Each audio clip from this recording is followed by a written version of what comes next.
Let me start somewhere strange. Picture a soldier in a trench tonight. He isn't holding a rifle, he's holding a tablet. Somewhere above him, a drone is circling. On his screen, he can see the target. A vehicle, a gun position, real coordinates. He types. He waits. And then the screen freezes. The little signal icon goes gray. Nothing moves. What would you do? In modern war, losing your internet feels like losing your eyes, your ears, and your nervous system, all in the same second. And here's the part I can't stop thinking about. That connection didn't belong to his country. It belonged to a company, abroad. So let me ask the question this whole story is built on. If a country borrows the internet to fight, is it really independent? Hold on to that question. Because 100 years ago, the great powers were asking almost exactly the same thing about the ocean. But first, the news that pulled me down this road. It came out of Kyiv on August 10th, and it sounds almost boring. A Ukrainian intelligence general told Reuters that Russia is building its own Starlink.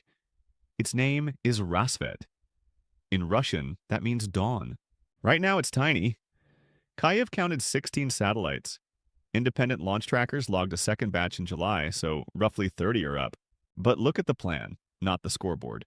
292 satellites by 2027, 924 by 2035, and ahead of schedule. The company behind it is Bureau 1440 in Moscow, about 3,500 people.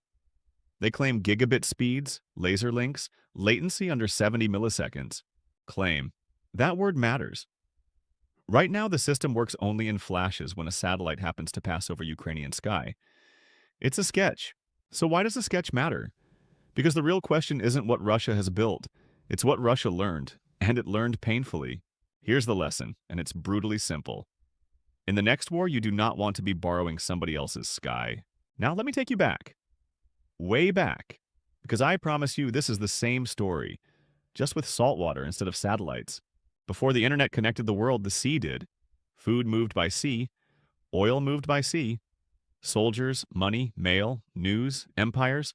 Think of it as the planet's old operating system. Shipping lanes were the cables.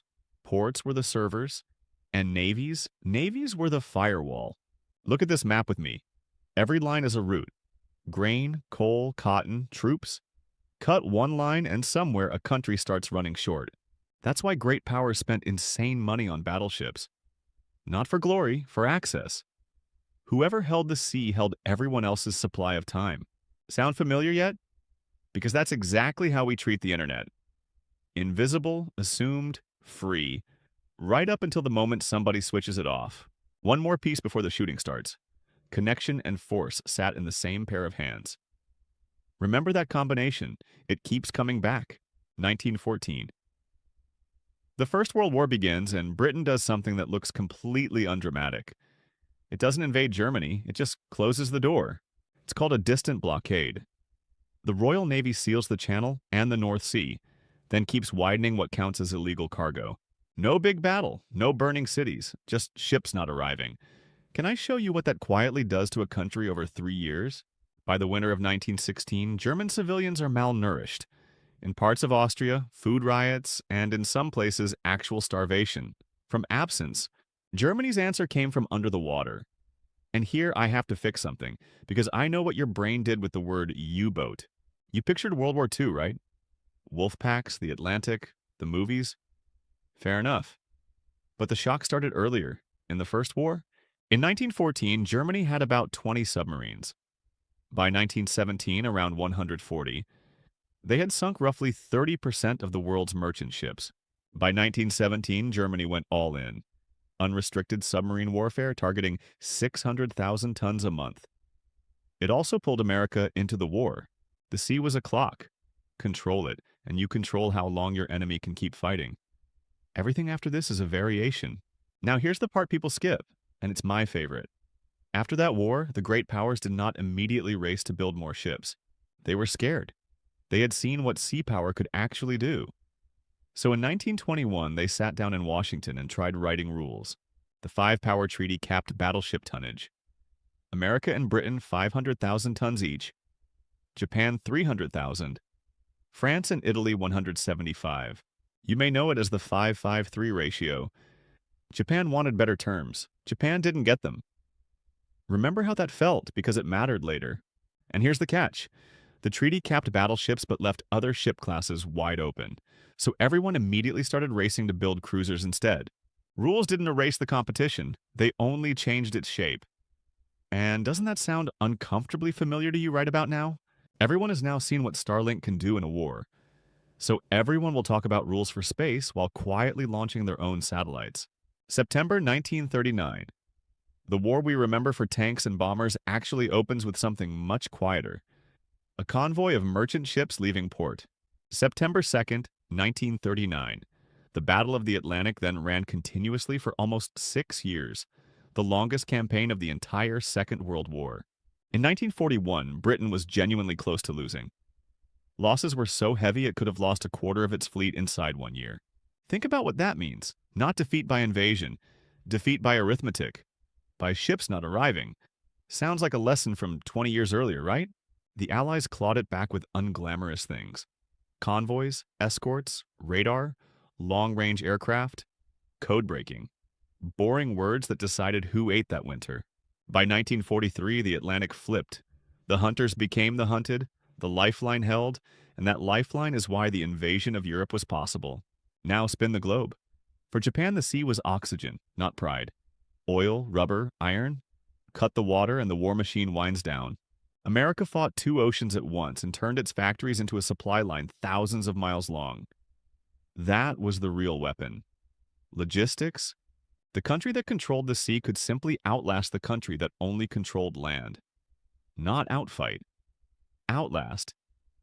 That difference decides wars. Then the war ends, and here's where it gets interesting. Winning wasn't the real prize. Designing whatever came next, that was the prize. In 1944, before the fighting was even over, delegates met at Bretton Woods. The IMF and the World Bank came out of that room, but money alone doesn't hold a world together. The order rested on the dollar, yes, and on alliances, bases, and a promise. The sea stays open. Freedom of navigation. It sounds like a legal phrase. It's really a guarantee backed by somebody's navy that your ships get to keep moving. So the 20th century was built by whoever kept the sea open. Hold that thought and let's ask the same question about orbit. February 24th, 2022. Hours before Russian tanks crossed into Ukraine, the first shot had already been fired. And it wasn't a shot. It was code. A cyber attack knocked tens of thousands of satellite modems offline across Ukraine and Central Europe. The first target was a satellite network. 2 days later, Ukraine's digital minister did something no textbook prepared anyone for. He asked for help. On Twitter. Directly to Elon Musk. Over the next 3 years, more than 50,000 Starlink terminals reached Ukraine. Hospitals, schools, command posts, drone crews. A private service became a lifeline. Russia jammed it. SpaceX pushed software updates and the jamming stopped working. One American defense official described the speed of those fixes as eye-watering. Sit with that a second. A wartime nervous system patched like a phone app by engineers in California on a schedule no uniform controlled. And it cuts both ways. Russian troops bought gray market Starlink terminals for their own attacks until Kyiv persuaded SpaceX to switch them off. So what is Starlink in wartime? A civilian service? A military asset? Or something we don't have a word for yet? What do you think? This is where Rassvet stops being a tech story. Russia watched all of that. Watched a foreign CEO hold a switch over its enemy's communications. And Russia drew the obvious conclusion. Not we need better jammers, something bigger. We need a sky we own that nobody else can unplug. So Rassvet isn't really Russia's Starlink. Think of it as Russia's Navy, just built upward. Same purpose the fleet served a century ago. Because in the next war, the question may not be how many tanks you have. It may be whether your army can stay connected. Jammed, bombed, cut off. Can your unit still see, still talk, still shoot together? That's the whole ballgame now, and everybody knows it. Which is why this isn't only a Russian story. Look up, and you'll find 4 different oceans being built above your head right now. America already has Starlink. Roughly 7,000 satellites, around 9 million customers, and reusable rockets that have made launching almost routine. China is going enormous. 2 state-backed constellations, Tianfan and Guowang, together aiming at nearly 28,000 satellites by 2030. That's the ambition. Reality is harsher. Only a few hundred are actually up, because China still lacks a working reusable rocket. Launch cost is the entire bottleneck. Europe went small and sovereign. Iris squared 348 satellites, 10.5 billion euros built for governments first. Service around 2030. The internet used to feel borderless. War asks a colder question. Not are you online, but whose satellites are you online through? Now the friction, and there are three kinds. The first one surprised me because space is supposed to be the one thing that's infinite. It isn't. Not the useful part. Good orbital shells and good radio frequencies are limited, and the ITU literally calls them limited natural resources, which means first come, first served. Whoever launches early takes the good altitude and the good spectrum. Everyone else has to negotiate around them. Good ports decided who mattered in the age of sea power. Orbital slots and spectrum may decide who matters in the age of space power. Second friction, and this one is genuinely dark. In 2022, a senior Russian official warned that commercial satellites could become legitimate targets for retaliation. Here's the problem.